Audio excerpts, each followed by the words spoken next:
So we've never publicly talked about this. Yeah, I know. And I don't know that I'm ready to talk about it now, for real. But I want to know, and I think the people deserve to know, why did it take you 6 years to propose?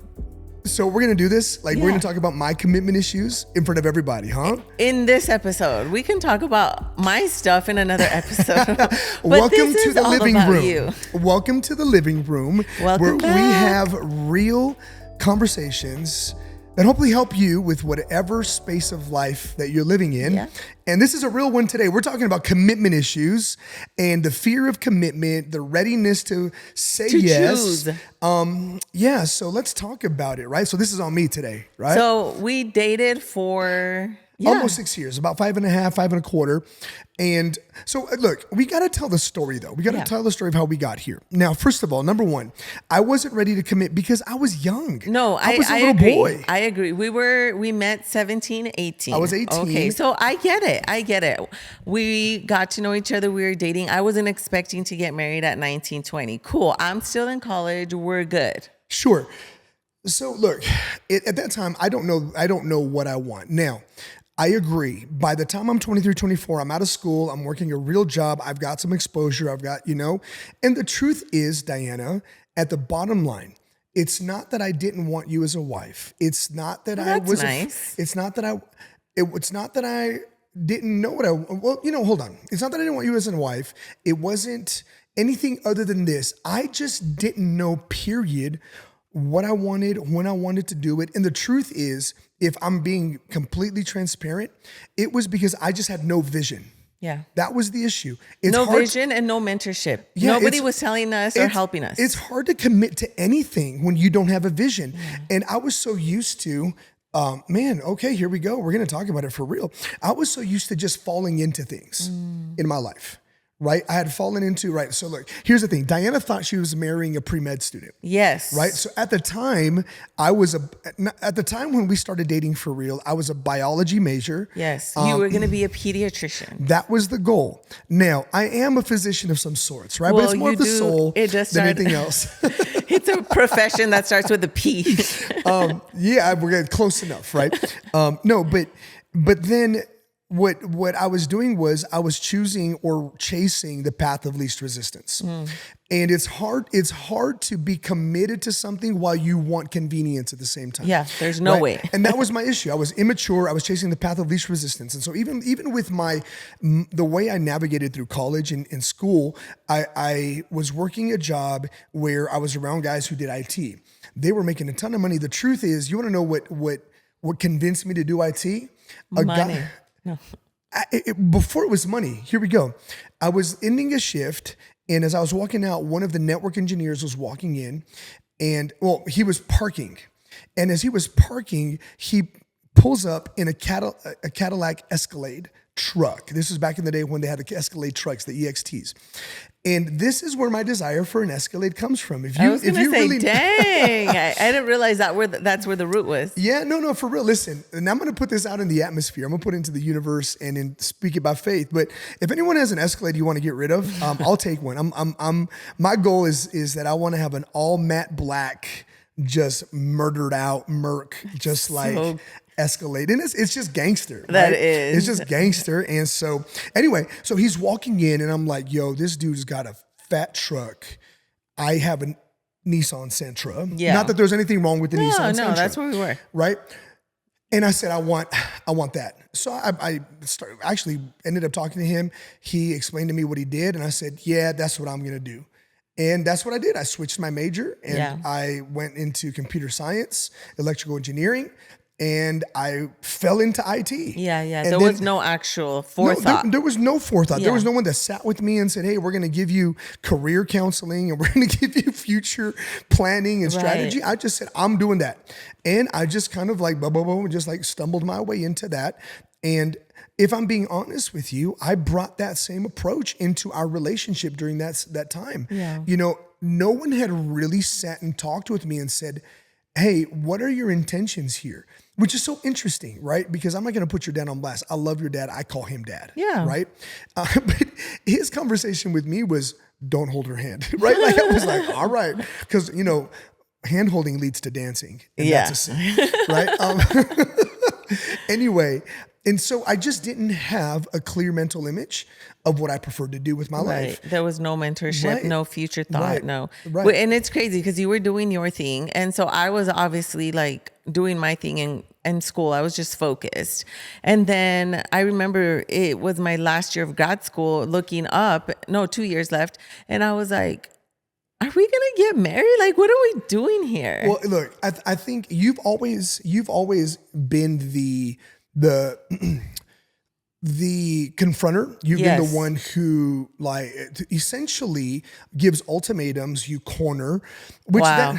Look, That sounds horrible. I don't think it sounds horrible. I think it's a gift. I think it's a blessing, right? It's like, hey, shoot. Let's go. Just do something, right? And I'm the one that's like, oh, wait, hold on. What about this option? What about this option? And to be honest with you, it wasn't like I was weighing other options. You know, like early in our relationship, I don't want to get into that. I don't want to pull up the skeletons, but it was, I was an idiot and I was immature and I didn't, right? But once we got committed to the Lord first, let's correct that.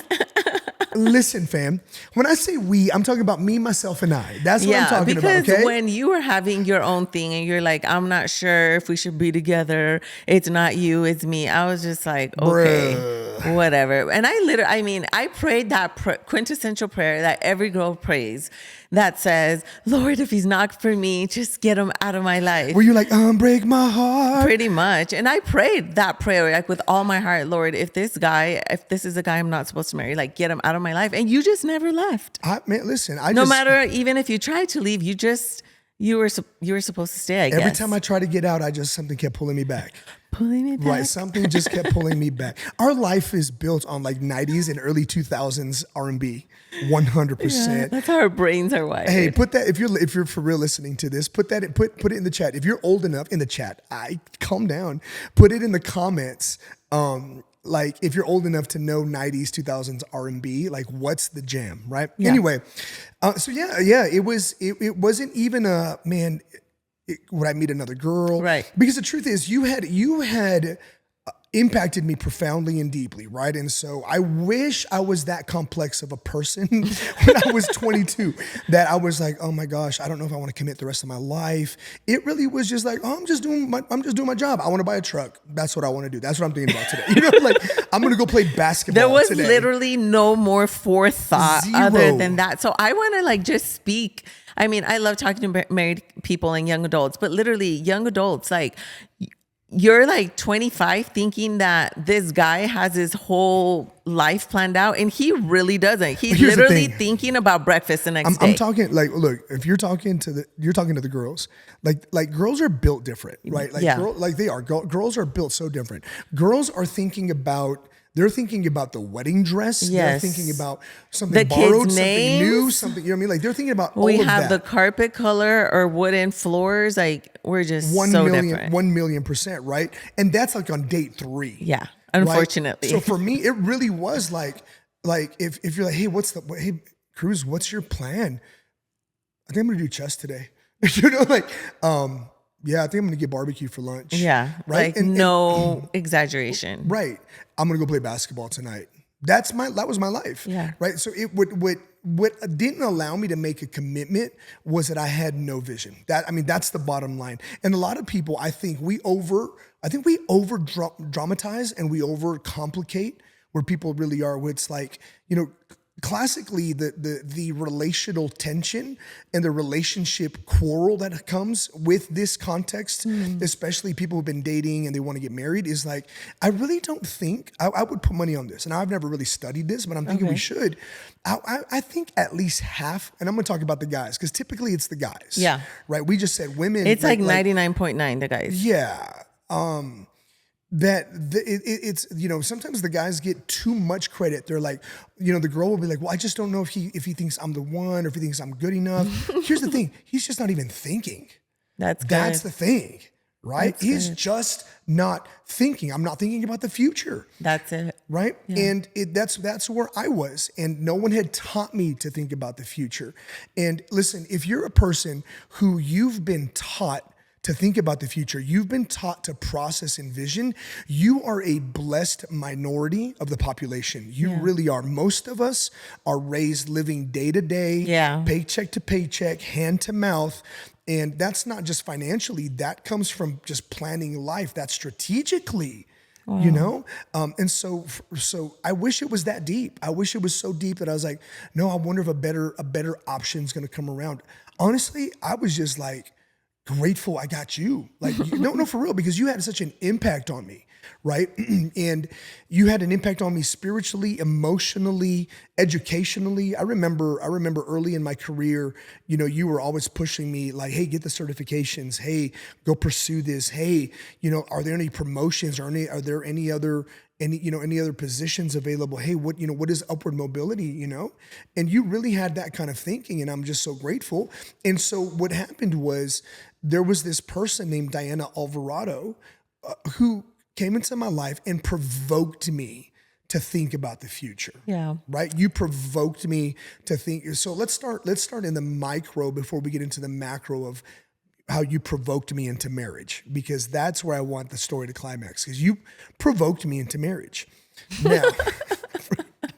Now, but you did. You provoked me into good works. Absolutely. You provoked me to good works. Like, you provoked me into a relationship with Jesus, into a sincere walk with the Lord. You provoked me into that, right? It was your testimony. It was your commitment to your values, to your convictions, to your non-negotiables. You provoked me, right? You provoked me to pursue broader when you said, hey, I want to go to graduate school. I remember, like I'm going to sound like such a bumpkin, for real, but this is how underdeveloped I was, which is crazy because my mom has a master's degree, right? But like when you said, I'm going to go to graduate school, I was like, what's that? I remember that. Wow. You never told me that. Right. Because I just lived so in the moment. I just lived so just nearsighted, and I just lived right now. And look, I'm not saying that that's wrong. I'm just saying that that was my reality. Just your experience, right. So you provoked me. You provoked me to see further. You provoked me to think broader. And I think when it came to the context of our relationship, I needed provocation. Yeah. You know. Well, I just remember doing my thing, and I was like studying, and I was just really focused in PT school. I just wanted to like get straight A's. So I even told you, like, I'm not going to see you. I'm going to see you once a week. That was the best, by the way. Wow. No, I'm just kidding. I'm just kidding. Just kidding. Anyway, I was just focused. I was going to get that degree. And like, I wanted to get good grades. Either way, you crushed it. I just remember looking up, and we had a conversation, because I was like, where's our relationship going? But it wasn't just you. I was getting a lot of pressure because the church that we attended, first of all, didn't really pursue higher education at the time. And they were like, you've been dating for so long. Why aren't you married? Why aren't you married? And then my parents as well. And I was just like overwhelmed. Like, okay, we need to get married. Honestly, I probably would have waited, because we got married the last year of grad school. Yeah. I could have waited another year, but I just felt a lot of pressure. So I guess even in that, I was like, hey, what are we doing with our lives? Well, I love how you and I tell stories so differently, because I was like, hey, what are we doing with our lives? Right. It was a little different than that. No. I'm barely going to tell you. I was barely going to say it. Oh, you're going to break it down? Yeah. I got you. So okay. I said, I remember hey, we need to talk. And you're like, okay. Okay, let me put some context to it, okay? Now remember, the big idea is that you provoked me into commitment.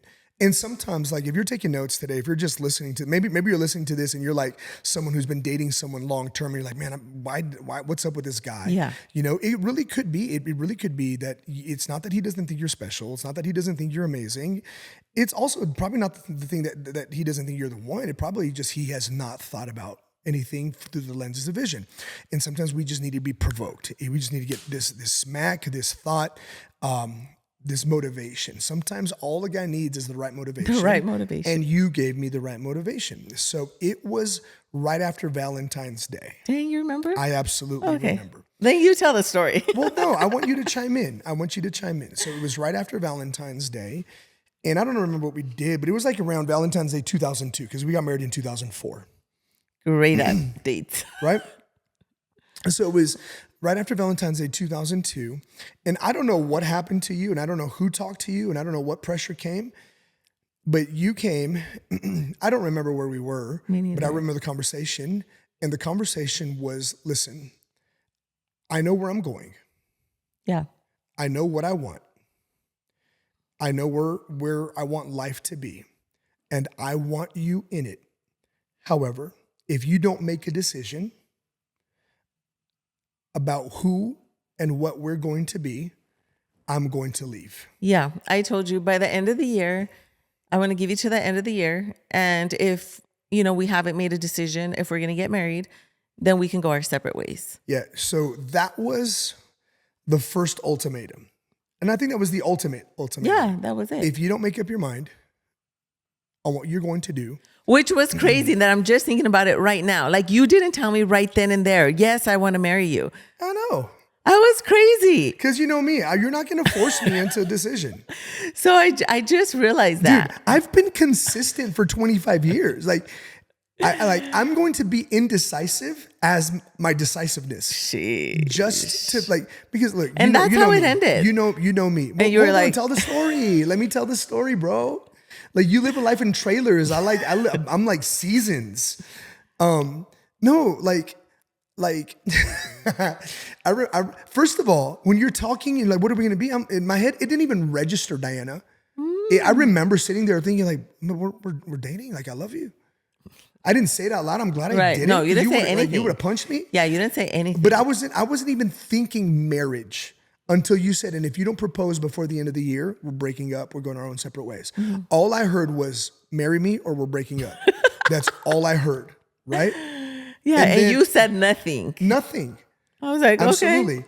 Because here's the thing. But here's the thing, right? You have to understand how massive that was. It was cataclysmic for me. Like, it was earth shattering and it was just like, what's happening right now? I've never even considered being a husband. This is wild to me because you showed no emotion at all. I didn't know what to show. I didn't know what I was feeling. Right? Remember, Diana, you have to remember how underdeveloped I was. When I tell you I was a caveman, it was like you're talking to me like in English and I'm just like, my name is Groot. You know what I'm saying? And it's like, and now it took me a while to process, and I went through the stages of grief, right? Because at first I was in denial. It's like, no, she doesn't really mean it. Right. And then I was in bartering where it was like, well, maybe if I just, maybe I can just hold it out for longer. And then I got angry. I was like, what? Why are you forcing me into this? and I lived there for a while. Mm-hmm. Right.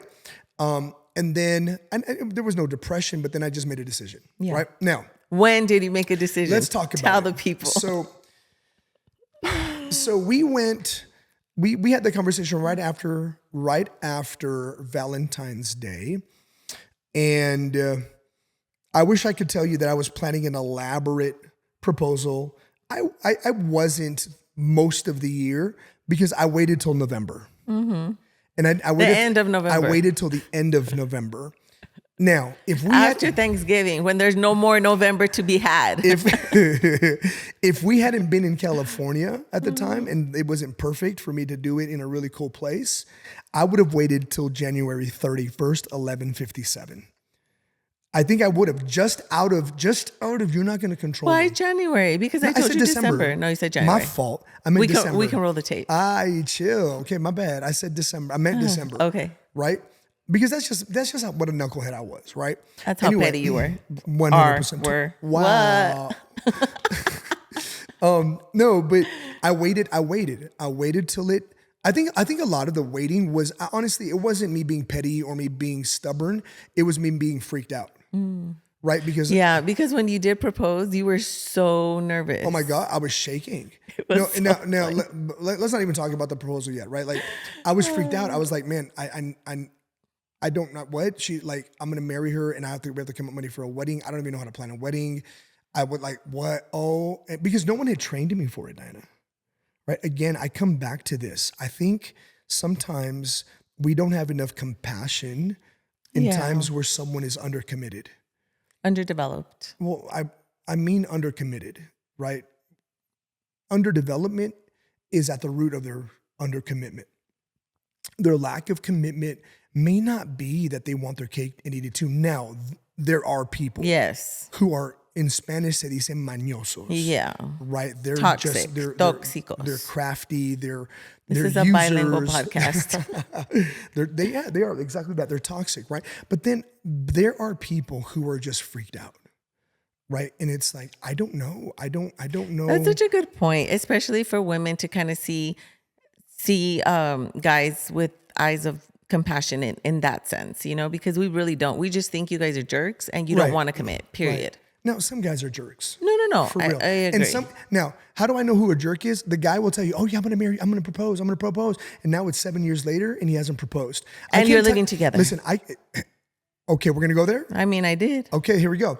And you're living together. He's taking the milk for free. He's treating you like a wife. Again, we're going to come at it from a biblical perspective. Mm-hmm. And so now you are in the act of marriage where you have children, you share a bed, you live under the same roof, you're doing married things, except you're doing it in the context of sin and you haven't invited the blessing of God into a covenant. Amen. Right? And what is it? That is taking toxic. Advantage of somebody. Yeah. It's toxic. And that's not what we're talking about. No. At all. That's someone who's just, no, I want my cake and I want to eat it too. And I want to do things my way. Right. And I'm not going to respect you enough to do it in a way that you're telling me is going to make you feel honored. Exactly. Right. That's not this. That's not this at all. My situation was, now we do have to give it some framework. You and I, we weren't acting married in those 6 years. No. At all. You were a virgin on the wedding night. Mm-hmm. Now, let's keep it a buck. There are moments where we were kind of crucial. We needed, like, the Holy Spirit separated us. And we was like, bruh, I got to go or else something's going to happen. Yeah. Right. But by and large, we were doing our best to honor the Lord, to honor each other. So there wasn't this taking advantage of, right? There wasn't this double standard where it's like, oh, I don't know if I want to commit to you, but I want to do committed things. Right. That is completely, that's completely wrong. It's completely toxic. And it's completely, honestly, the truth is it's emotional abuse is what it is, right? So we can talk about that later. But anyway, where I was coming from was I'm so freaked out. No one taught me how. Yeah. No one was training me how. No one was mentoring, first of all, to even have a perspective of marriage, much less how do I even go get on this on-ramp? Right? Like, what do I do? Like, okay, so I asked, babe, like no one helped us. No one helped us when we got engaged. No. I mean, your parents, to a degree, helped us plan a wedding. Yeah, I mean, and they helped us what they could financially. I mean, they helped us invite. Both our parents helped us invite half the world. Respectfully, I love our parents. That wasn't helpful. You know, like, thanks a lot for that. By the way, I would do it so differently. We'll talk. You know what? This is a good conversation for another conversation, or this is a good topic for another conversation, which is like how to get married smart. For real. Like how to have a smart wedding. We'll talk about that. Yeah, because we do get a lot of those questions. We'll talk about that. Anyway, long story short, I don't hold out because I'm trying to make you suffer and I'm trying to disrespect you. That's not what that was. I don't hold out because, like, oh, I'm just going to go, get the wild out of me and then I'll commit. Like, no, I respected you. I honored the Lord. I held out because I had no idea what I was doing. That's crazy. I wish I would have known back then. It would have helped my heart, as a young girl. Yeah. Thinking like, oh, maybe he doesn't want to be with me. I think I wish I had this understanding back then also, because then I would have asked for help. Yeah. But I didn't even know enough to ask for help. Right. So anyway, like, long story short, we are together in California. For a church convention. I was going to say, please finish the sentence. We went in like a church van with like a bunch of people. So we're not traveling together. Yes. Remember, we're not doing married things. Yeah. Right? We are watched like hawks, guys. Oh, totally. But we're at a church convention. And there we did sneak out. How did we sneak out? I don't know, dude. I don't know. Where did we get a car from? I don't know. Who did we get a car from? I have no clue. I don't remember. Because we were in Anaheim, California, and we drove to the Newport area, and we drove to Balboa Island, and there was this spot that I just knew about because I'm from the area, and so there's this spot, and it's this beautiful pier out near Balboa Island. and it was just you and I. Yeah. And it was a cold Pacific. It really evening. was. It was cold. But it really was like a movie though, because the pier went out, gosh, far into the water. You could hear the ocean. And how was it that there was no people there? And there was no one there. There was no one. And it's just it's this pier, and then at the end of the pier, there's this bench with a light on top of the bench. For real. It was cinematic, which I did. It was by accident, you know.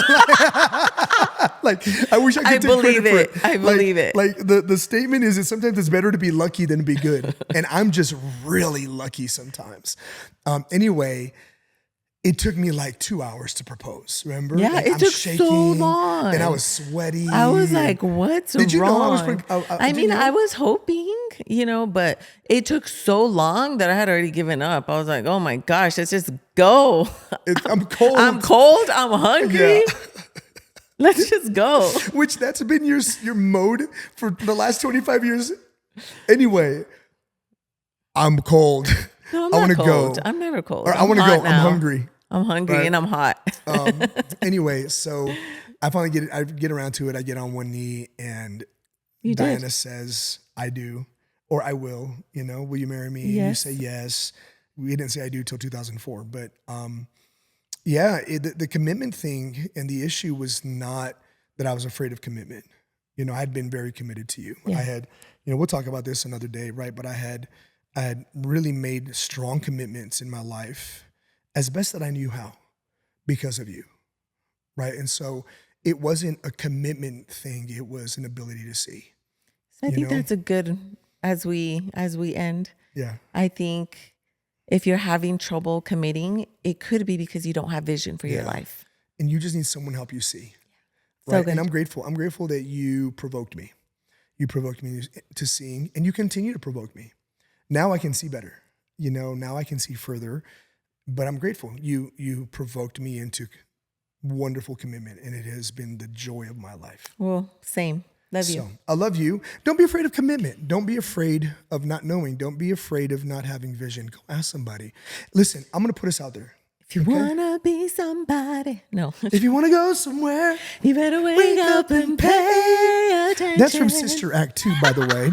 If you've never seen Sister Act 2, do yourself a favor.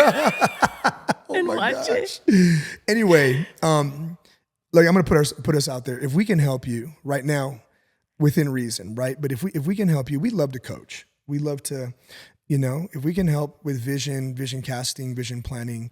I think, at some point we'd love to do maybe like a live session or something and invite some people, whoever wants to join us, and that might be cool to do. Mm-hmm. Let us know in the comments if you would be interested. If that's be something you'd want to do. We'll just jump on a live session with us, and we just talk through how we plan vision and how we execute and how we live our life now that we've been provoked into commitment because of vision. Right? Amen. I think that's a cool statement. Anyway, thanks for joining us. I say this every single episode, right? I didn't know this, but a lot of people who watch our content aren't subscribed to the channel, babe. Just hit the button. Come on. I'm all needy. Come on. No. Why won't you commit? I'm just playing. No, seriously, it would mean the world to us for you to be subscribed, for you to turn on the notification, follow our drops. We drop every single week. And let us know how this content is helping you, if it's helping you move forward faster. And let's just keep meeting each other in the living room and doing this. We're so grateful for you. We're proud of you. We're hearing the stories of life change. Yeah. We love hearing back from you guys. So holla at us. Let us know what these conversations are doing for you. Until then, love y'all, fam. Bye. Peace.